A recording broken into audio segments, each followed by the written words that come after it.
과학과 신앙, 이성과 믿음. 현대 사회를 살아가는 우리에게 이 두 가지는 종종 서로 공존할 수 없는 마치 물과 기름처럼 분리된 영역으로 여겨지곤 합니다. 한쪽은 증명 가능한 사실과 데이터를 중시하고 다른 한쪽은 눈에 보이지 않는 초월적 존재에 대한 믿음을 기반으로 하기 때문이죠. 하지만 만약 세계 최정상급 과학자의 입에서 과학과 신앙이 완벽하게 조화를 이룰 수 있다는 이야기가 나온다면 어떨까요? 오늘은 한 위대한 과학자가 자신의 삶을 통해 증명해낸 이성과 믿음의 경이로운 만남에 대한 깊은 성찰을 나누고자 합니다. 본격적인 이야기에 앞서 잠시 여러분의 마음을 구합니다.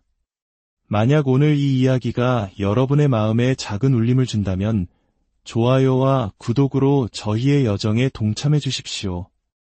여러분의 작은 손길 하나하나가 진리의 빛을 더 널리 퍼뜨리는 귀한 도구가 될 것입니다. 이 영상을 통해 하나님의 은혜와 평강이 여러분의 삶에 가득하기를 소망합니다. 학문의 본질은 진리를 탐구하는 것입니다. 그리고 진리를 탐구하는 데에는 다양한 방법이 존재합니다.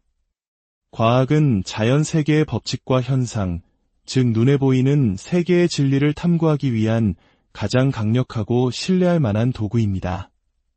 그러나 만약 우리가 탐구하고자 하는 진리가 영적인 세계에 관한 것이라면 과학이라는 도구만으로는 부족합니다. 마치 망치로 물을 담으려는 것과 같이 목적에 맞지 않는 도구를 사용하는 셈입니다.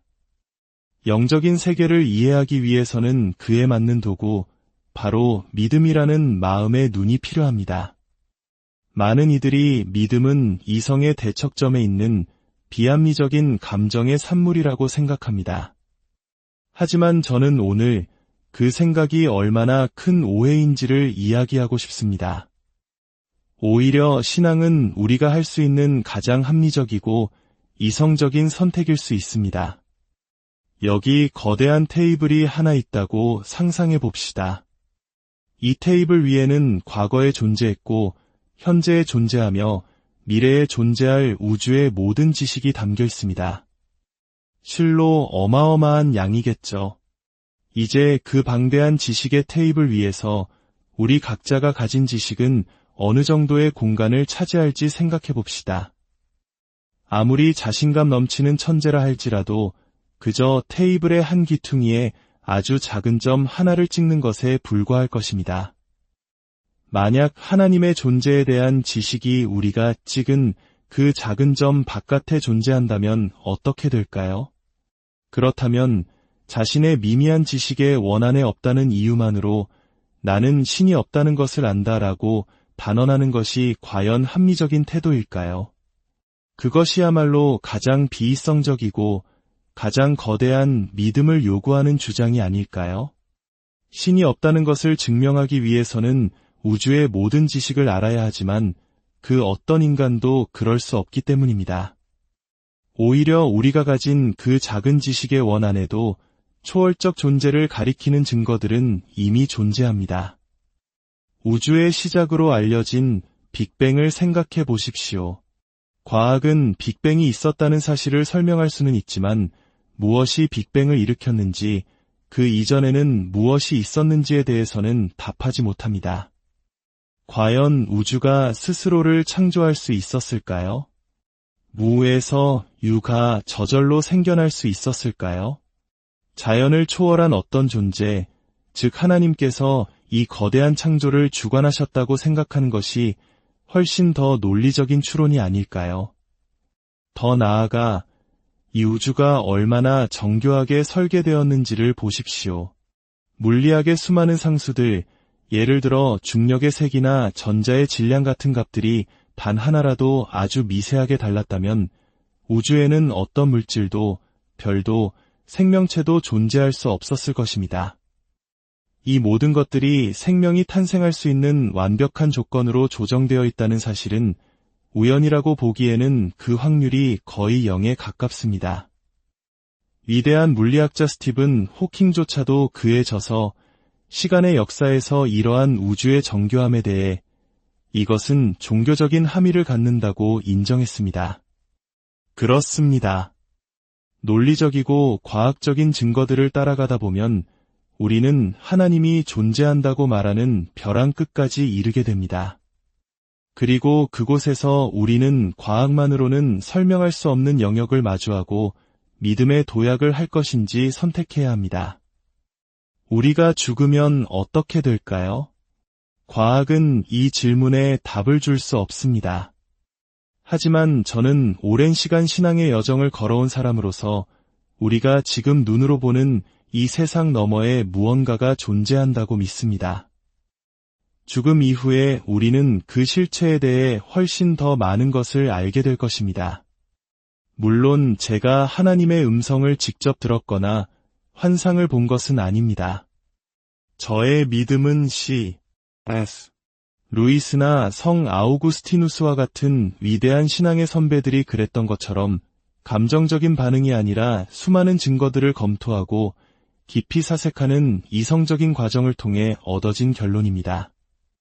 모든 증거를 종합해 볼 때 하나님의 존재를 부정하는 것보다 받아들이는 것이 훨씬 더 타당하고 합리적이라는 결론에 이르게 된 것입니다.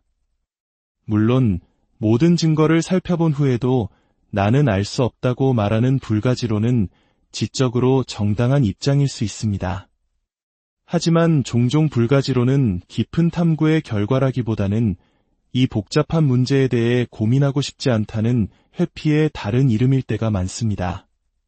저는 과학자로서 과학적 세계관과 영적 세계관이 완벽하게 양립할 수 있다고 주장하고 싶습니다.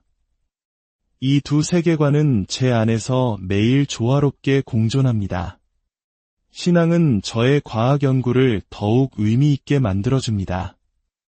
왜냐하면 과학은 곧 하나님께서 만드신 창조 세계의 신비를 탐구하는 과정이기 때문입니다. 또한 과학은 저의 신앙을 더욱 깊고 견고하게 만들어줍니다. 오늘날 많은 젊은이들이 과격한 무신론과 맹목적인 근본주의 사이에서 길을 잃고 있습니다. 과학을 불신하는 신앙과 신앙을 조롱하는 과학, 그 양극단 사이에서 방황합니다. 그러나 그 둘 사이에는 분명히 조화로운 중간지대가 존재하며 우리는 이 지성을 갖춘 신앙의 길을 격려하고 지지해야 합니다. 한때 저명한 과학자 리처드 도킨스는 믿음은 증거 없이 무언가를 믿는 것이 미덕이라고 가르치기 때문에 해롭다고 말했습니다.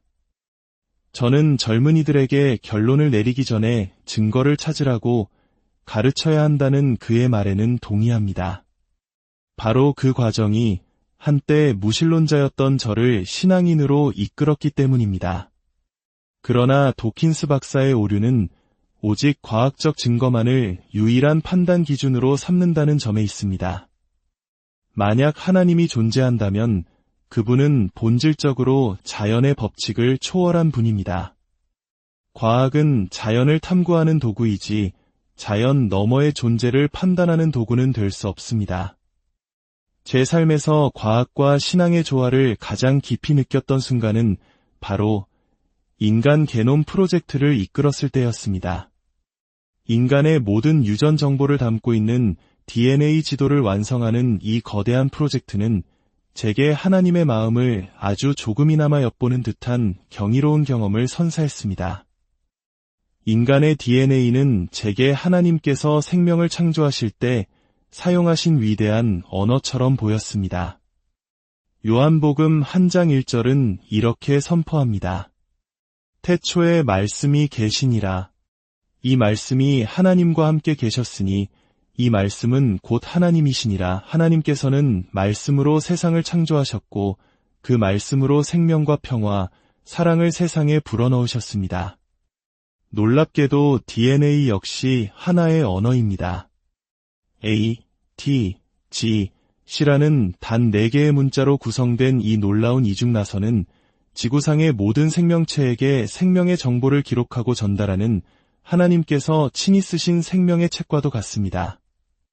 진화라는 과정에 하나님의 창조 목적, 즉 우리 인간을 만드시려는 그분의 의도가 담겨 있었다고 받아들인다면 이 DNA라는 언어는 더욱 깊은 의미로 다가옵니다. 과학은 인간의 질병을 이해하고 치료하는 놀라운 도구를 우리에게 선물했습니다. 게놈 프로젝트 이후 우리는 과거에는 상상조차 할 수 없었던 방식으로 질병의 원인을 파악하고 예방하며 수많은 생명을 구하고 있습니다. 이것은 하나님의 선물이자 우리에게 주어진 지성을 선하게 사용하라는 그분의 명령이기도 합니다. 사랑하는 여러분, 과학과 신앙은 결코 서로의 적이 아닙니다. 과학은 어떻게에 대한 답을, 신앙은 왜에 대한 답을 줍니다. 하나는 창조 세계의 작동 원리를, 다른 하나는 그 세계를 만드신 창조주의 목적과 사랑을 보여줍니다. 이 두 날개로 우리는 더 높이, 더 멀리 날아오를 수 있습니다. 오늘 이 이야기가 과학의 시대에 신앙의 의미를 고민하는 많은 분들에게 작은 위로와 깊은 영감이 되기를 바랍니다. 여러분의 삶 속에서도 이성과 믿음이 아름답게 조화를 이루어 세상의 어떤 질문 앞에서도 흔들리지 않는 견고한 기쁨을 누리시기를 소망합니다. 주님의 풍성한 은혜와 평강이 이 말씀을 듣는 모든 분들과 여러분의 가정에 늘 함께 하시기를 진심으로 기도합니다.